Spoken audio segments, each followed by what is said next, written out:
I got a question for you. Can you take me to the island? Can you take me to the island? I know right from wrong, but I don't do it all the time. I pray you forgive me, cause Lord, you always on my mind.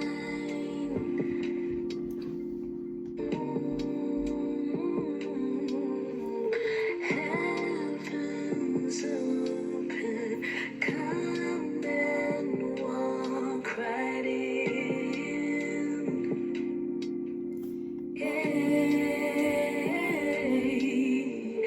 I'll receive you, arms wide open. All right.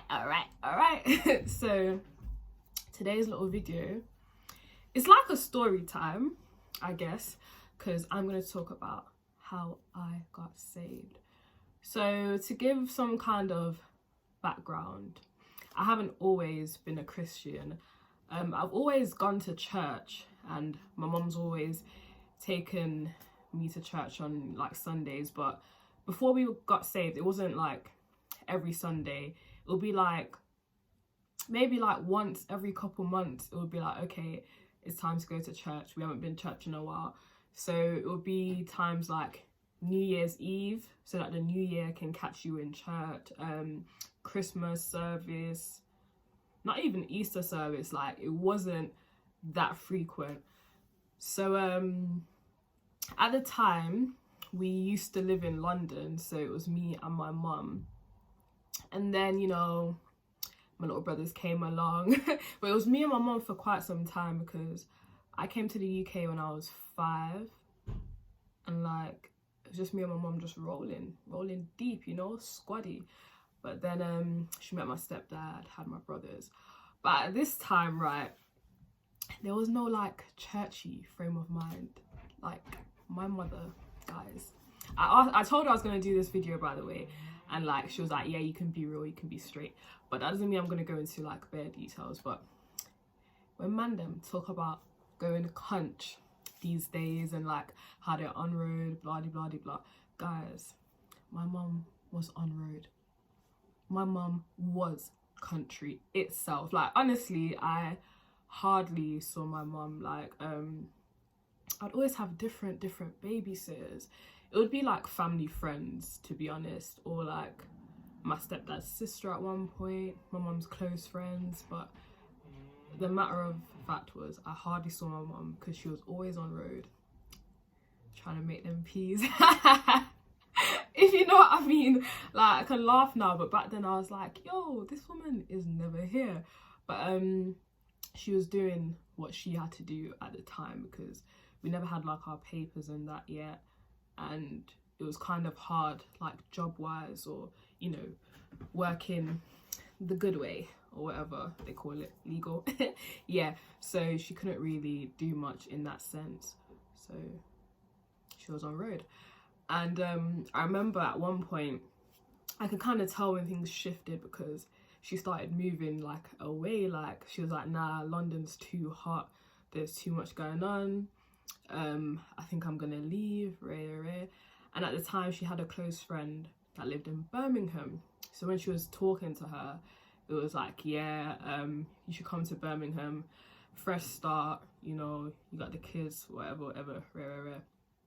So my mum packed up me and my brothers, and my stepdad was still around, and my stepdad at the time, and saying at the time, he's still my stepdad, and my stepdad, and we moved to Birmingham. And I'm not gonna lie, yo, I was depressed, I was stressed, I felt oppressed. Like, you're gonna pick me up from my peeps at primary school and move me? Yeah, she did. So I was in year 6 at the time when we all moved to London. And the saddest part about it is that our whole family are in London. If they're not in London, they're in Jamaica or America, and a few of them are in Canada. So like, we're moving to this city where we have no blood relatives, we have no like family like that.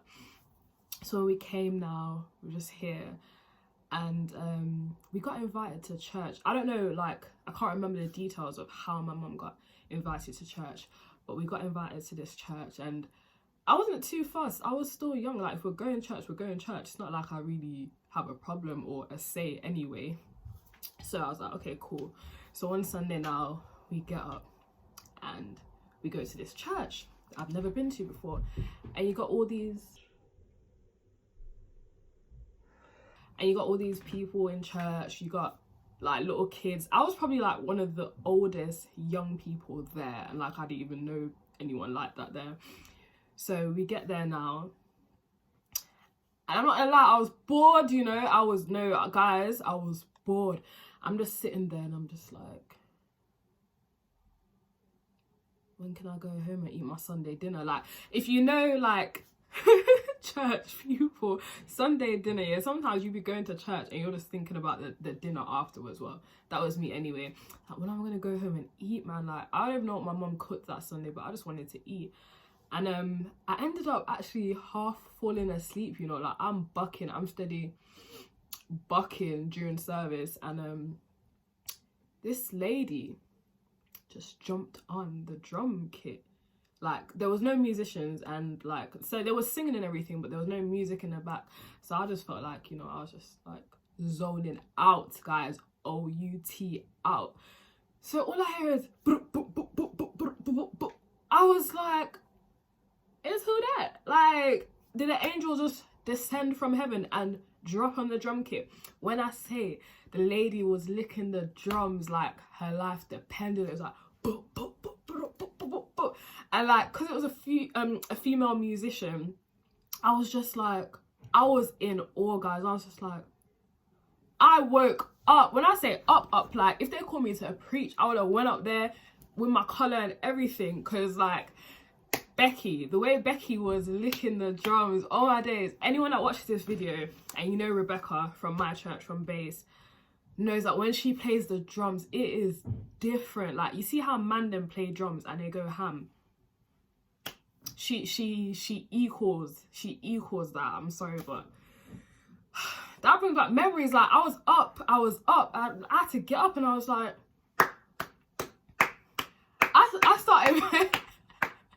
I started vibing during service.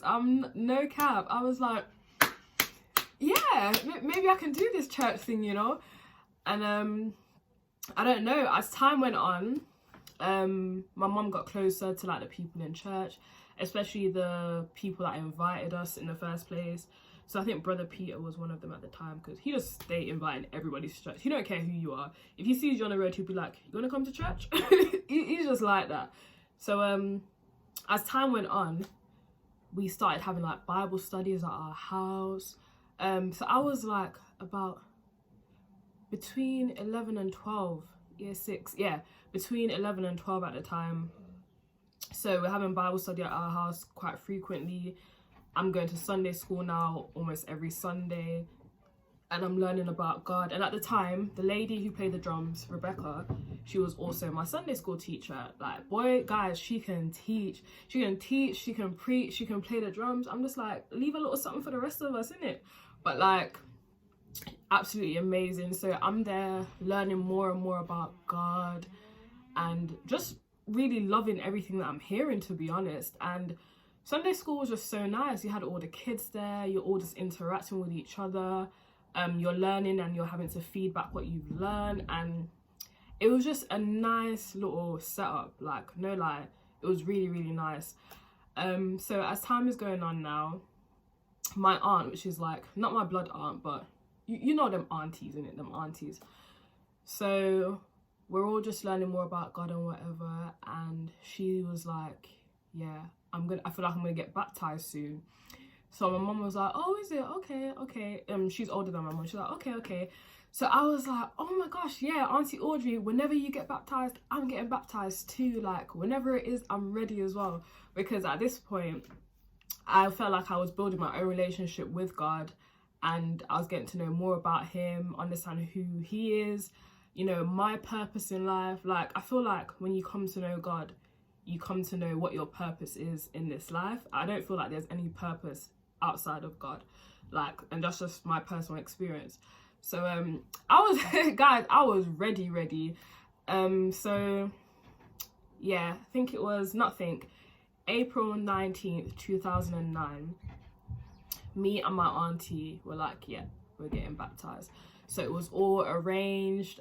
We had to go to a bigger church that had a baptism pool, and I had my little change of clothes with me. Like, I still remember what I wore that day. I had on like a black long sleeve top, and I had on a black and grey leopard print set of jeggings, and I had on some boots. And yeah, I was actually happy. You know, some people are like, oh, I was nervous when I was getting baptized, or I was scared, I was worried. Guys, I had made up my mind, and it felt like the happiest day of my life. I was excited to be baptized, guys. So we get to the big church now, Gibson Road, big up you. We get there now, and they're writing down the list of names for candidates to be baptized. So bear in mind, my mum was not like a part of it. She was coming to witness me get baptized. So I'm there now, my little bag, my little plastic bag, my clothes in there, because you're gonna get wet, my change of clothes and whatever. And then they're walking past now with a list, and then I just hear my mum like put my name down too. I was like, Andreen, Miss Andrew McLeod, you getting saved?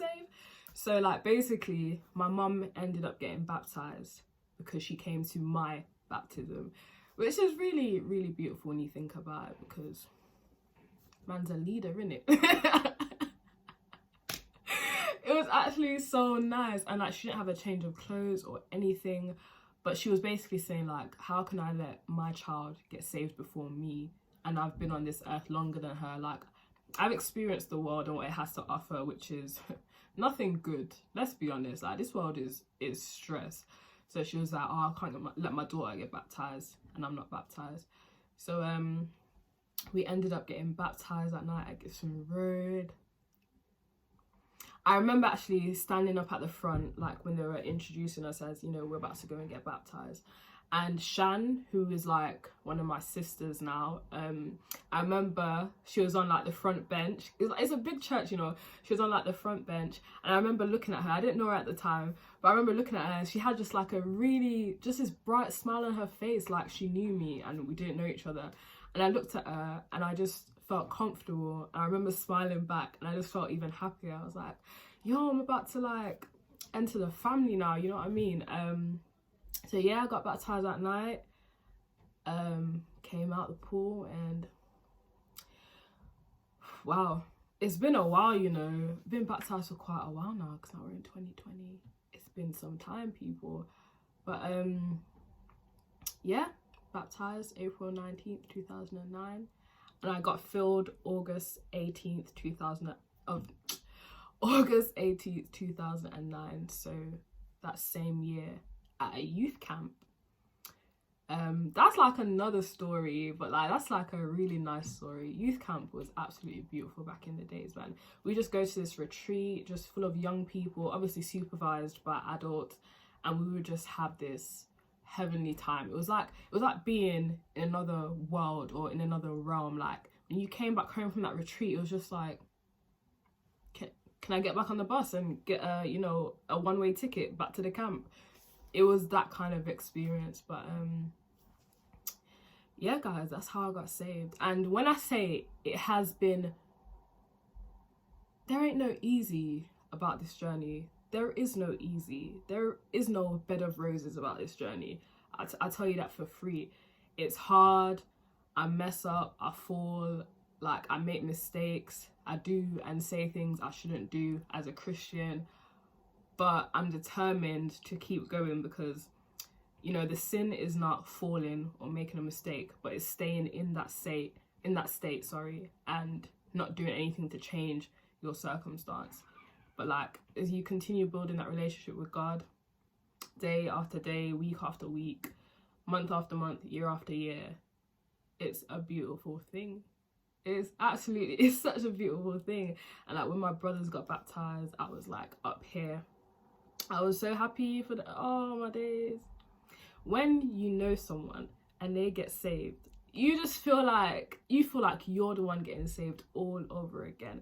And when I say it hasn't been easy, but it's the best decision I could have ever made in my life, and I say that with my chest. Like, there's nothing better that I could have done with myself and my soul. Like, the best decision of my life, hands down. It doesn't mean life is easy, but it's easier because I have that reassurance and that confidence in the God that I serve.